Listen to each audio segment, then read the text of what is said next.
Hello, Job Doer here, and today's little video here is, if you remember, we did this install of this cooler right here a few videos ago, 100 years ago, whatever, and now it's time for the big change. You know, even though we masterfully set it up here in the, got that kind of thing going, it's now going to go over here to this spot. This here is what a duct looks like without a cooler attached to it. Look, it has some wires hanging out there. Just kidding. Breakers are turned off to both of these coolers. And I've already redone the wire, not the wire, but the sheathing. This one here is getting a little old, this waterproof sheathing stuff here. So I got a new updated version of that on. And the plan is to basically, the one that was here, got it out of here, cleaned up around here. I don't know what the last video showed, but basically this has room now to move this big one down here, over here, and over there is going to go another one, a different one. It's a whole different brand stuff. So things I'll be doing on this one here is, to start with, I'm going to lift up these side panels here. You know, these side panels. If you ever did these evaporative coolers, there's usually like a little grip or an edge at the bottom. You can pull them up, and it shouldn't be too bad. If it's newer like this here and they're hard to pull up, that means that this is not probably square and it's binding. But if it's old and rusty and hard to pull up, it means it probably rusted to the metal, and it might be in close time to get rid of that old thing and get a new model. And we got a fitting down here that'll be taken off. Just take a nut there. This inside here, this panel is going to be the wire box, and if you look at the old video, it probably shows me wiring it up. I'm going to unwire this, pop this thing here off, and I probably might even take this whole fitting off, because this fitting might fit on the other side. So I need some weatherproof fitting for over there. And yeah, with the sides off, and there might be some screws on the inside. I think I can see them here, that they're to the flange of this part here, this ducting part, which is basically screws that go right into these here. There's some holes here. Maybe use them again, maybe not. You just basically do some self-tapping screws through into that to hold in place. I usually run a thing of tape behind it to help keep them the ducting together. I don't usually caulk it, because if you want to, I definitely do use like a construction adhesive. You want to be able to pop these things off eventually and throw them away and get new ones. But the goal here, like I said, take that one apart, move it over here, and instead of having these fancy legs here, I'll be attaching some other fancy legs. I got a leg kit for, I think, that one there, that I might go find instructions for, even though it's pretty much self-explanatory. But yeah, it's a little windy here, probably about 105, 102 maybe. With the breeze though, makes it nice in the shade. Probably like, it's probably like 99 degrees. So enough about me though. I'm going to get to work deconstructing this one, and we'll be back here soon. So before I get too far involved in this job, one thing that's happened, so since last season, I think this door's been shut. And what it does is you have a flange on the side here. You can see it in there. And you just kind of grab it and pull it out. So I pull it out temporarily. Thunder. And now behold the inside of the ductworks. Ooh. You see that pile of junk right there? Yeah? Dirt and stuff? That's what this is for. And some spider webs in there. Some dust. Yeah. Anyways, I'm going to go to town that, clean that up so it's nice and clean. I'll put the door back on. And, yeah, maybe a little shop vac would be nice, but I think this little brush should do the trick for the most part. Although I see a little flange already that's catching some spider webs, so who knows. I'll battle away and see what we get. Okay, back on a few. Okay, so would you believe that I measured this right here, the inner dimensions of this ducting, with outer dimensions of this here duct flange, and this ducting here is overall bigger than this one here is. So chances are when I get it into position, the final, I'm going to drive screws in from the back into the front side of this. The last one, where it was at, was able to put them in through the side of this thing. Now, the key thing here to do, to keep in mind is if you're swapping out units and shoving them around and whatnot, is to make sure that this flange is going to fit the new one. Otherwise you have to do more work. Just going to say it. So now, looking down here, as you can see, it's nicely located on the ground, and really it only has probably like 3 inches, maybe 3-4 inches to get up to here, to where it's going to go in. And to accomplish this, if you had more of a lift, you might want to get like a jacking system. I would say like a board under the bottom of this thing here, like a plywood or some 2x4s going across. Okay, if it's a single jacking point, a plywood base. Or like I said, 2x4s could work, but what I'm going to do actually is I'm going to just find stuff around here to slide underneath here by simply tilting the unit, which hopefully isn't too hot right now. Nope, not too hot, just hot enough. And to help get the weight off, I'm going to take off the panels again. I put them on so it would not blow away the other day, but so I'm going to take the panels off, find some miscellaneous stuff to prop underneath this thing, and make sure that this here, this flange port, right back in there, if you can see the little lip there, make sure that fits inside this here.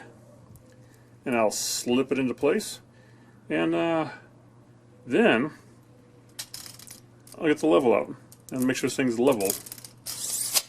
Righto, on to stacking. Alright, look at that. Not too bad, huh? Pretty level. But you know what? That's just one direction. No affiliation with that group. And what we need now is something that does all of them. So I laid another one down on top, like this right here, and they have levels going every which way. Yeah. But, yeah, this is what I came up with anyways.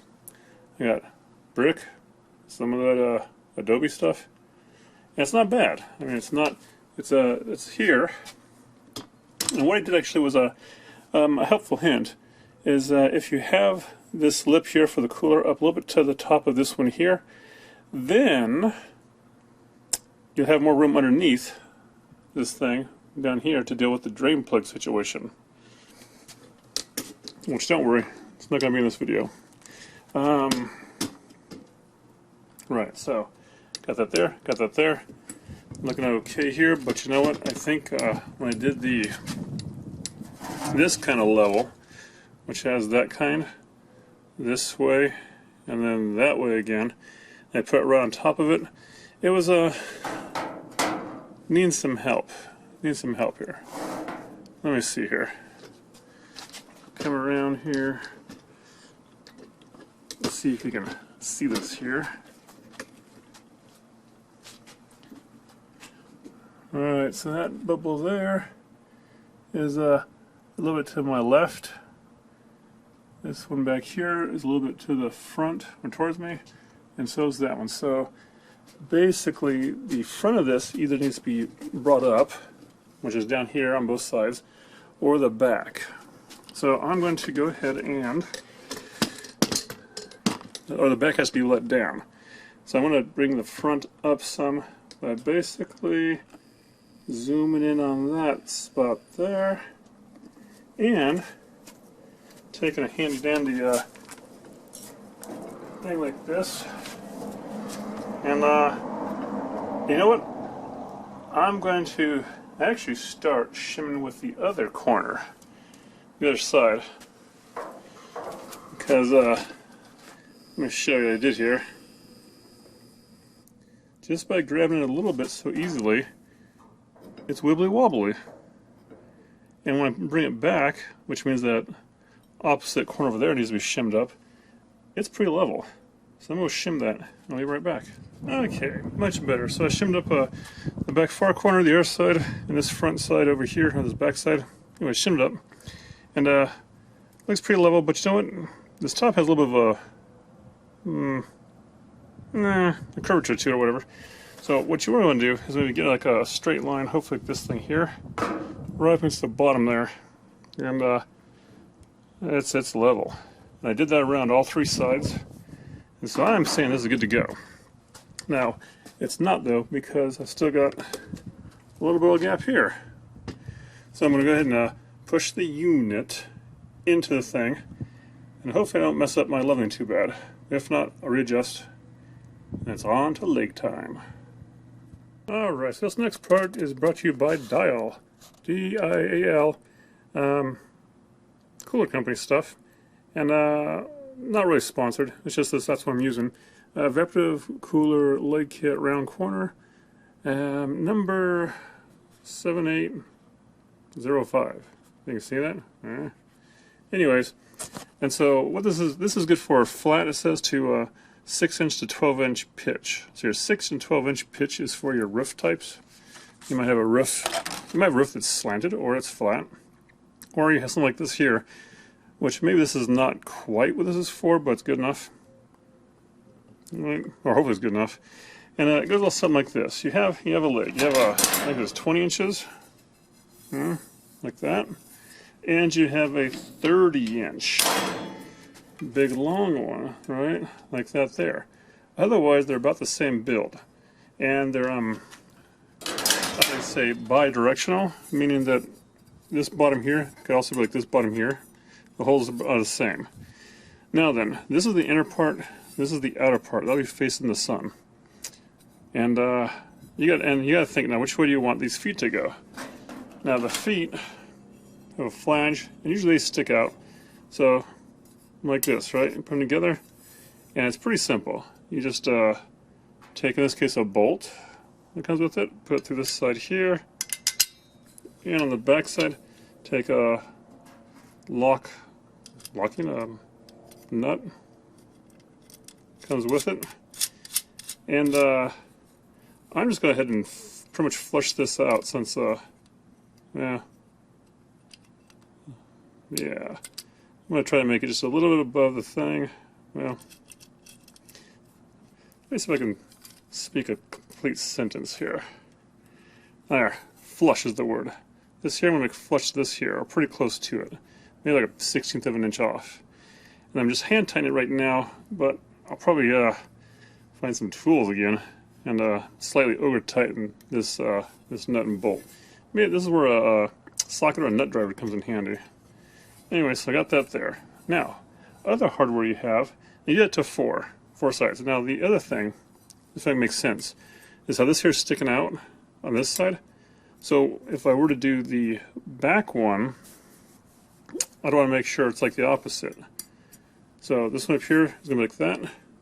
The back one's going to be like this, but the foot's going to be this way. So the feet are both facing the same way. That's not so much important on this one here as much as it would be on a wood roof that has an angle to it, because this here's your angling, right? So your pitch, like so. This part is straightened down. This here pitches to wherever you want to angle it. In which case you got to be careful because, you know, that's good, right? It's above it. That's bad because it's going to go in your roof line. So a little tricky there, but flat one, not a problem. Now then, I think I'm humble enough on that. Next step is that you have a couple kinds of screws that came with this. Self-tapping is on, I think, both of them. This one here's like a drilling one, right? Put this in your drill, go to town with it, it'll eat the metal up. Has a washer on it. Then you have a long one here. And this long one is for if you have at the bottom. Now, at the bottom of the panels here, I'll zoom in there. You can see way down there, there's actually a lip at the bottom. That's to help grab and pull them out. Now, some coolers, foolishly, are made with a lip at the bottom too, probably where the pan metal presses together. This one is not. This one's pretty flush. And so, I won't have to worry about this next part But let me see. I'm just going to slap this on real quick. Oh, good. I'm not sure about that part either. So they say that you can, you know, cut a notch or a hole in this if you need to for still like this here, if you can't relocate that. Ow. Otherwise, let me show you this next little thing. If it had a lip at the bottom there, you need this little offset deal. Okay, this curved part goes towards the cooler, like so, and this little tooth thingy here goes in here. Clicks in like so. This goes up against the cooler, and this here goes. These long screws go through here. Ta-da! All right. And you might want to do a little starter hole with this thing here, like I think it's like 3/16 or so. But yeah, that's how that goes if it has a lip. Otherwise, these things are going to be flush against them. And in this case here, the other thing is I have, like I said, I have two shorter legs, two longer legs, and it's not going to really matter. I think it's a preference at this point to where they go. But I'm going to put the shorter ones, I think. Maybe in the back. Maybe in the front. No, the back. I'll put them back here, probably. No. Who cares? If it was on a pitched roof, though, right, you want your shorter ones to the back, to the up the pitch, and the longer ones are going to be down the pitch, because there's going to be more of a gap down there. Right? So let me go grab some more tools, and I'm going to use a drill driver for this. It looks like it's maybe 5/16 head. And I'm going to grab a nut driver thing for that foot, and something else, and yeah, come back and attach them. Okay, so what I'm going to do now is I'm going to take this piece of plasticky rubbery stuff, fold it in half, and stick it underneath this leg, foot. In hopes there's a little buffle between that and the concrete. And then pressing down on it, like so, I will screw, I'm just going to bring it around here. Screw it in. Let's see right there. And so what the purpose is here is, so you got these slots. And so if you put this at the bottom of the slot, then if everything gets loose, it shouldn't drop down much. Right?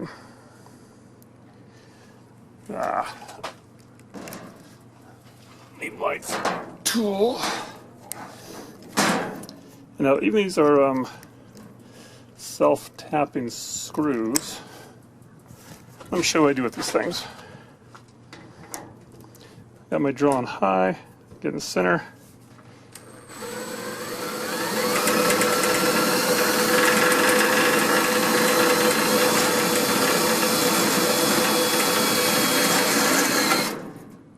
And I stop it, short of going all the way in and stripping this out. And I switch over to a hand driver.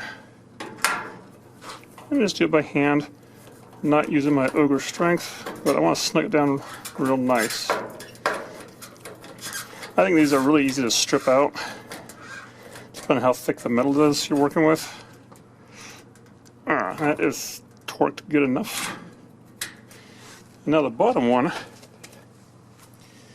The most important thing to keep in mind on this here, with the bottom one, is the water level. Your water level shouldn't come,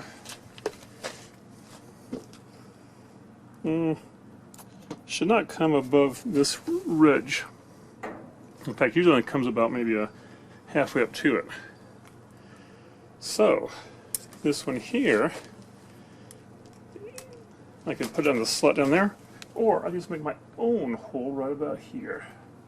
And that's what I'll do.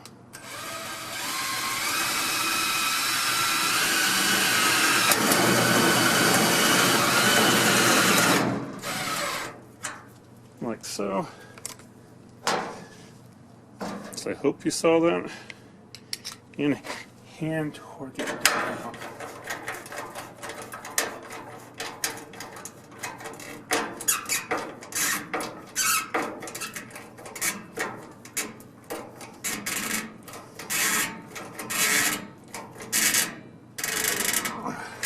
Okay, good enough.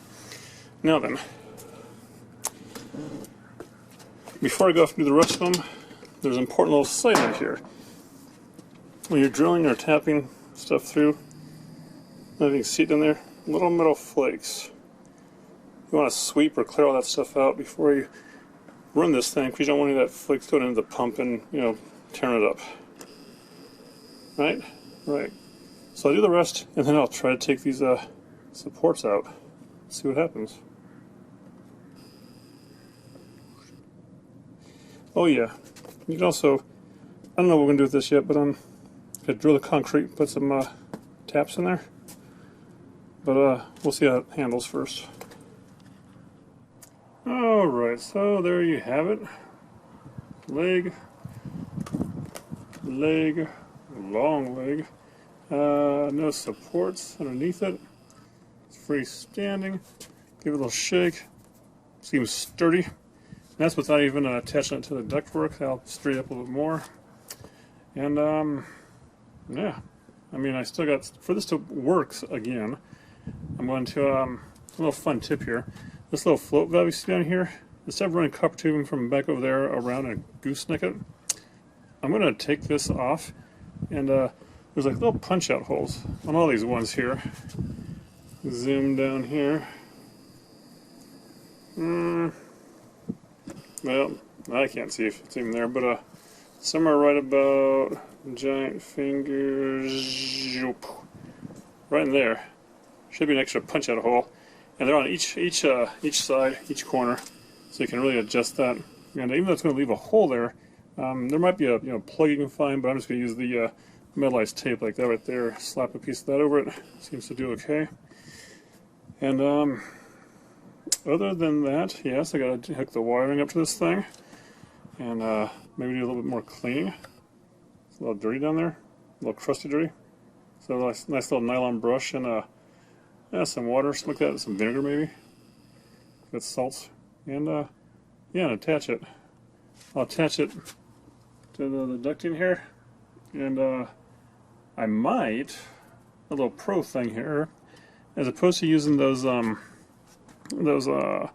self-tapping sharp screws to go through it, I might just actually try to find the holes and drill through it and use a little 1/8 stainless steel screw and nut job to attach them. That'll keep it secure for a long time, in theory. And then some tape for the seams, and yeah, that's great to fire up. So, any questions or comments, leave them down below, and thanks for watching. Overall, yeah, this is just install the legs so it doesn't look so trashy, right? So too much like DIY, do-it-yourselfer. All right, this here still do-it-yourself, but it looks better, and hopefully it stands up better than just a stack of bricks. All right, the heat's getting to me. I'm out.